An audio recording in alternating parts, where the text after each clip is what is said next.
estamos tratando nosotros como municipio también de complementar la labor que hace CONADI en apoyo a los predios adquiridos, con un programa especial que nos ayude, ¿cierto?, a poder solucionar aquellos temas que son más pequeños y más cotidianos, que a veces no tienen que ver tanto con la producción, pero sí con el acompañamiento, la instalación a sus hogares, que tiene que ver con la luz, con el agua, ¿cierto?, con los caminos. Hemos tratado de hacer ese contacto también con las otras instituciones. Esta experiencia piloto, digamos, ha sido bastante importante porque a través de esta experiencia nosotros podemos relevar o refundamentar nuestro trabajo y nuestro conocimiento ancestral. Si bien es cierto, como comunidad tenemos mucho conocimiento, nuestra familia mapuche tiene conocimiento de trabajo agroecológico y de mantener las semillas, las prácticas de siembra, pero de una u otra manera faltaba a lo mejor un empujoncito como para recuperar y refortalecer ese trabajo.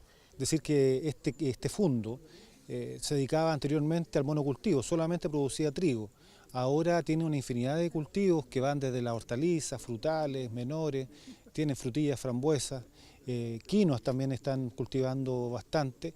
¿Qué quiere decir esto? Que a través de este programa también están produciendo de forma muy diversa alimentos saludables, considerando también la cosmovisión indígena, es decir, con prácticas agroecológicas de agricultura sustentable, lo que nos tiene muy contentos de que es posible restituir territorio, pero también con trabajo y apoyo de distintas instituciones, que estos territorios sean productivos prontamente luego de ser restituidos.